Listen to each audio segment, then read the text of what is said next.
Hi everyone, my name is Lily.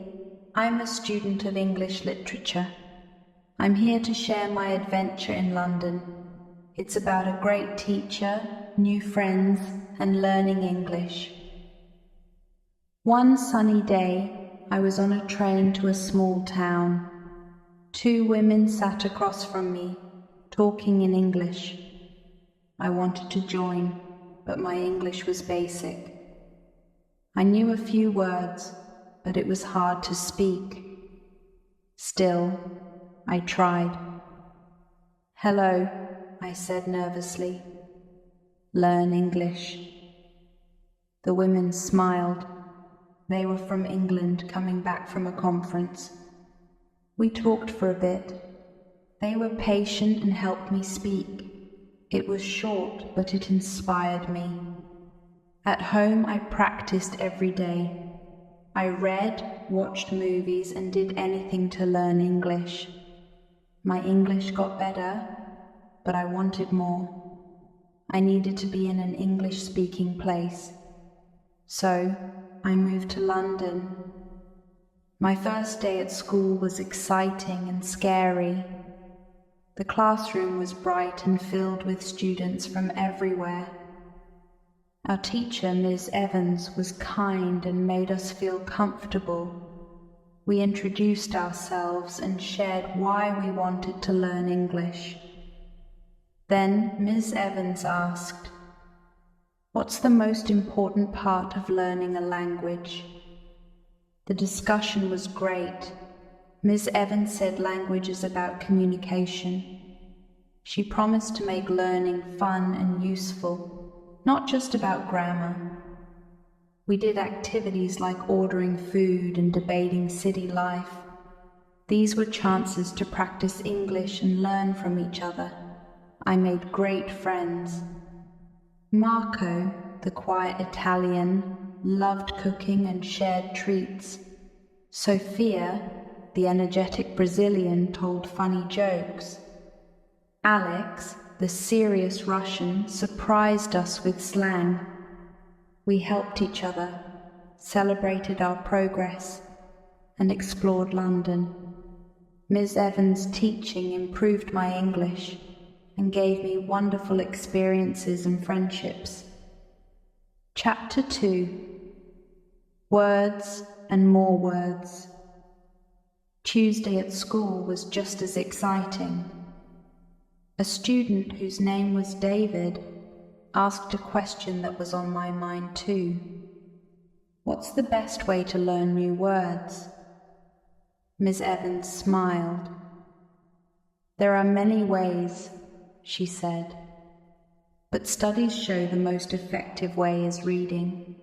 People who read learn new words twice as fast as those who don't. Aim for at least 20 minutes every day." She gave us some tips for getting the most out of reading. First, she said, choose something you enjoy. A good story, fiction or non-fiction, something that holds your interest. If you're not enjoying it, you won't learn as much. Also, pick something that's not too difficult. If there are too many unknown words, it can be frustrating. When you find a word you don't know, she continued, look it up in a dictionary. Understand its meaning. You don't have to write it down every time. Just understanding it in context will help it stick in your memory. You'll recognize it when you see it again. Reading also helps you see how words connect in sentences, Ms. Evans explained. You learn how to use them correctly. We then talked about life in England and what kind of jobs students could get. This was helpful for me, as I wanted to find a part-time job.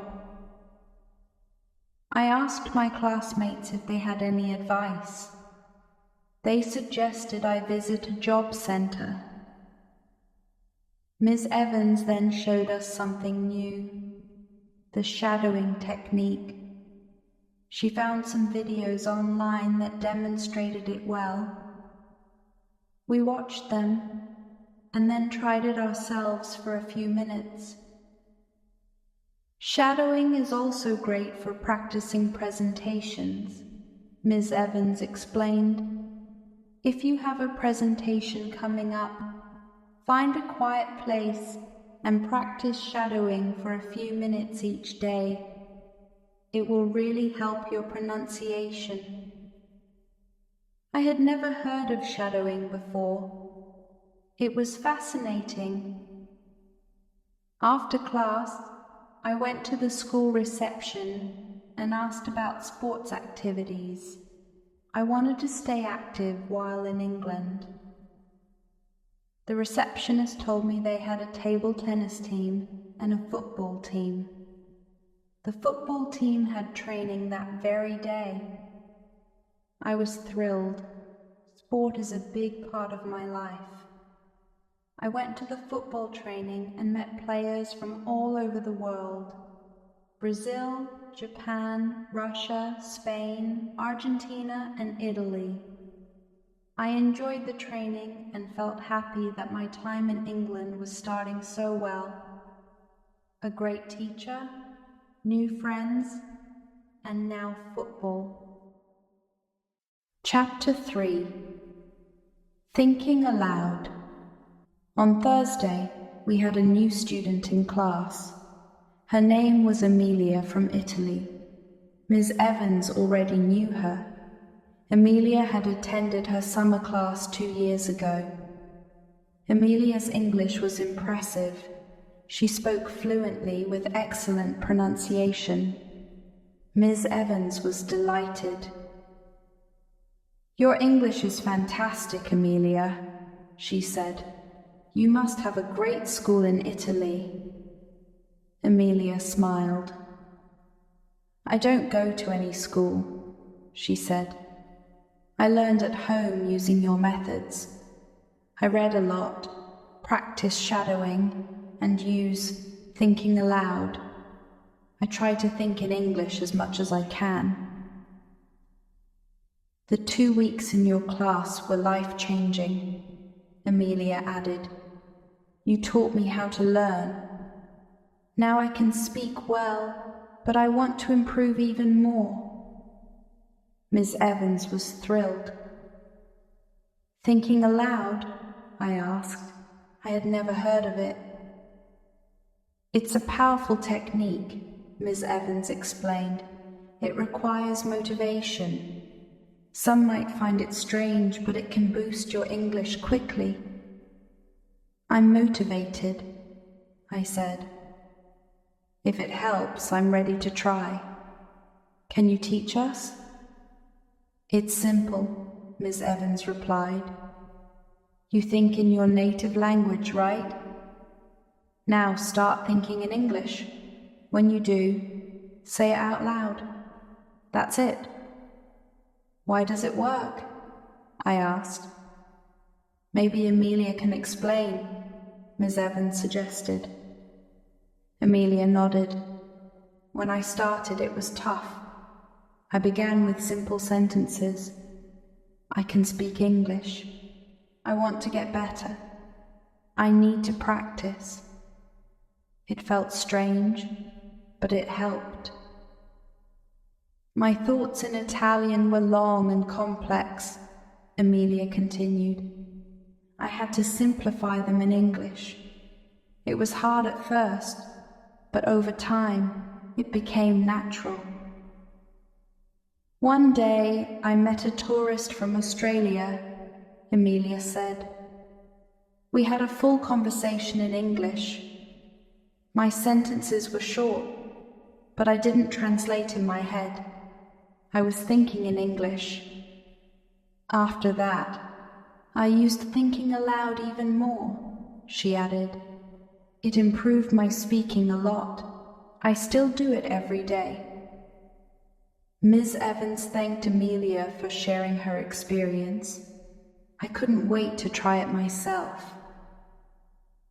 Before class ended, Miss Evans gave one more tip. To learn English well, she said, read, listen, think, and speak every day. Even 15 minutes for each can make a big difference.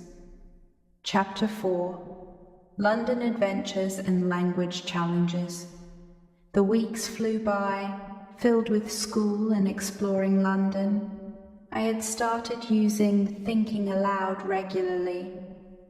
Walking through parks, I'd whisper to myself, "The sky is blue, the trees are tall, people are jogging."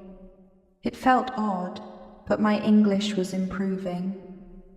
One weekend, my friends and I decided to visit the British Museum.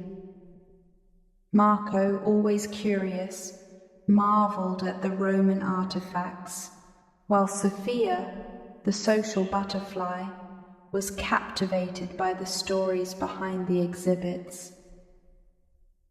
Alex, the quiet observer, spent time in the ancient Egypt section, absorbing every detail. I focused on practicing my English. I read exhibit descriptions aloud and asked questions to the museum staff. Some conversations were challenging. Accents, fast speech, and new vocabulary.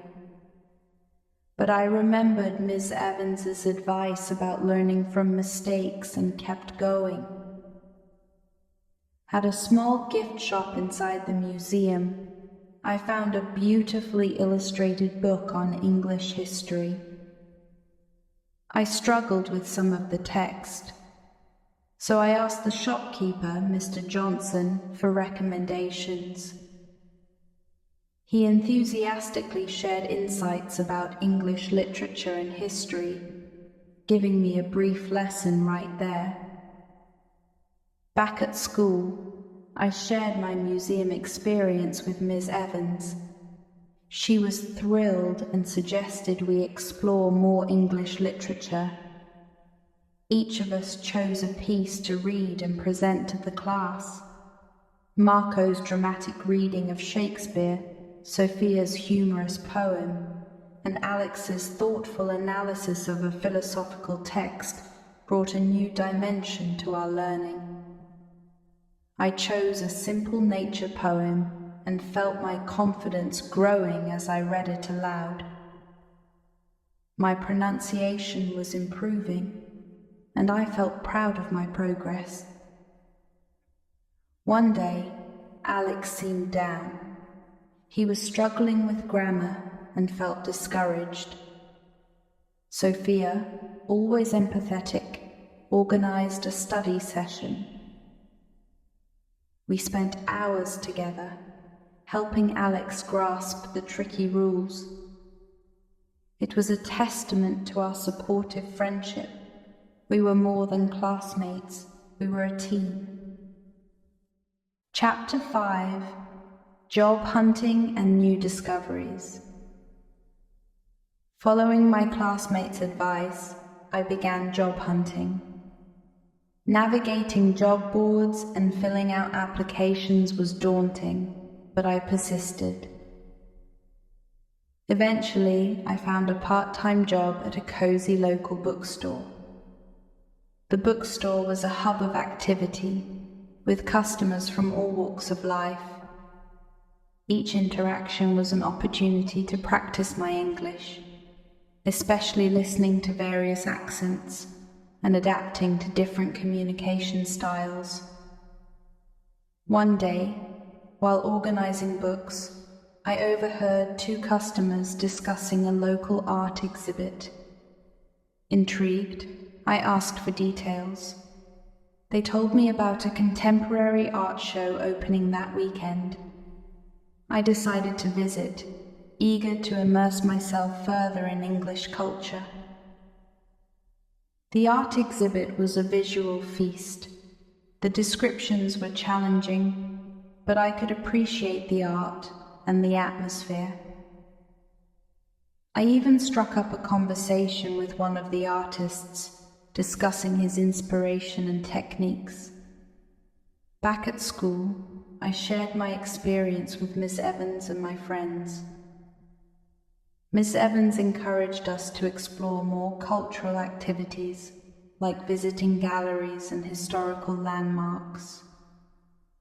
These outings became a regular part of our weekends, each adventure an enriching blend of language practice and cultural discovery.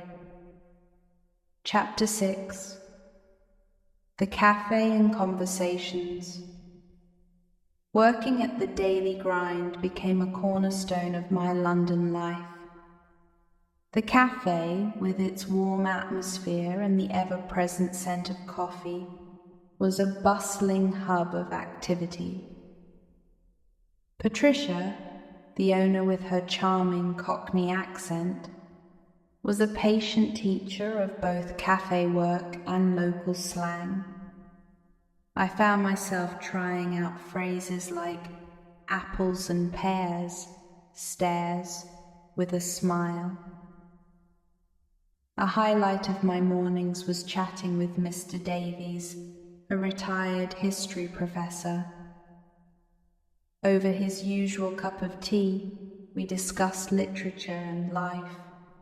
He shared insights into Shakespeare's sonnets, even reciting one with a dramatic flair that brought the words to life. The cafe exposed me to a symphony of accents, from Scottish brogues to Irish lilts. Each day was a lesson in listening and adapting, and I relished the challenge. One memorable day, a group of French tourists struggled to order. Drawing on my own language learning journey, I helped them with a mix of English, gestures, and a bit of French. Their gratitude was palpable, and I felt a surge of confidence. Chapter 7: Deeper into London. Our adventures in London continued to enrich our experience. A visit to the Tower of London was a particular highlight. Alex, ever the history enthusiast, led us through its storied halls, weaving tales of kings, queens, and infamous prisoners. The sight of the crown jewels left us awestruck, and the yeoman warders' stories made history come alive. Marco's artistic passion found an outlet at the National Gallery, where he guided us through the works of the great masters. Each painting was a story, each brushstroke a lesson in history and emotion. Sophia's boundless energy took us to a vibrant West End play, where we soaked in the witty dialogue and electric atmosphere, even when the language tested our limits. These excursions, coupled with my cafe job and studies, were transforming me. I felt more at home in London, more confident in my English, and more connected to my friends. Chapter 8: Challenges and Triumphs. The journey wasn't without its hurdles. Language barriers sometimes left me frustrated and homesick. One day at the cafe, a misunderstanding with a customer left me feeling defeated. I turned to Miss Evans, who reassured me with her wisdom. Learning a language is a journey, not a destination. Her words resonated. Setbacks were part of the process, and each challenge was an opportunity to grow. I kept practicing, determined to improve. Triumphs too dotted my path. A meaningful conversation with a taxi driver about London's history, helping a lost tourist navigate the city, and finally getting one of Marco's jokes in English were victories that fueled my motivation. Each success, no matter how small, was a step forward in my journey. Chapter 9: A Farewell and New Beginnings. As my course neared its end, a bittersweet wave swept over me. Excitement brewed at the thought of reuniting with family and friends back home, but a twinge of sadness lingered at the prospect of leaving behind the life I had woven in London. My English skills had surpassed all expectations. Conversations flowed effortlessly. Complex texts became manageable, and I even found joy in the subtleties of English humor. I had grown, not just linguistically, but personally, gaining a confidence I had once thought elusive. My classmates, once strangers, had transformed into family. Together, we had navigated the maze of language learning, celebrating triumphs and comforting each other through challenges. Our bond was forged through shared experiences, laughter, and mutual encouragement. Saying goodbye would not be easy. Ms. Evans, ever thoughtful, organized a farewell party at a cozy pub. The atmosphere buzzed with a mix of joy and nostalgia as we recounted memories, from our first tentative conversations to our latest achievements. We shared hopes for the future. Marco's European travels with his sketchbook in hand, Sophia's plans for a dance studio in Brazil, Alex's aspirations in London's financial district, and Amelia's dream of teaching English. We exchanged promises to stay in touch, to visit, to keep our bonds strong despite the miles that would soon separate us. When the day of my departure arrived, I took one last stroll through London's familiar streets, absorbing the city's essence. At the airport, Ms. Evans' parting words resonated with me. Remember, Jenny, learning a language is a lifelong journey. Keep practicing, keep exploring, and never stop learning. Chapter 10: The Journey Continues. Back home, life felt both familiar and new. I missed London's vibrant streets and the daily immersion in English. Yet I carried the city's spirit with me, determined to maintain and enhance my language skills. I dove into English literature, watched films, and immersed myself in music. Joining an online conversation group introduced me to a global network of learners and speakers, each conversation a step in my ongoing journey. Ms. Evans' techniques became daily practices.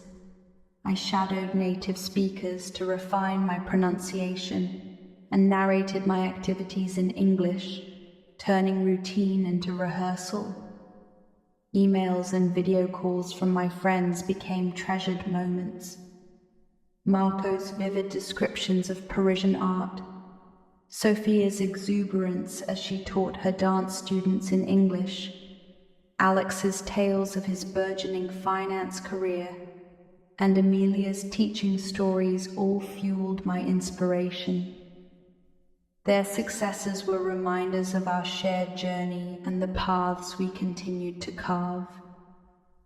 Reflecting on my time in London, I realized it was more than just learning English. It was about embracing a new culture, forging deep friendships, and discovering facets of myself. It was about finding a voice in a new language and the freedom that came with it. The journey of language learning is unending, a perpetual adventure. With each new word, conversation, and connection, I am reminded of Ms. Evans' wisdom. The journey continues, and I am eager for every step along the way.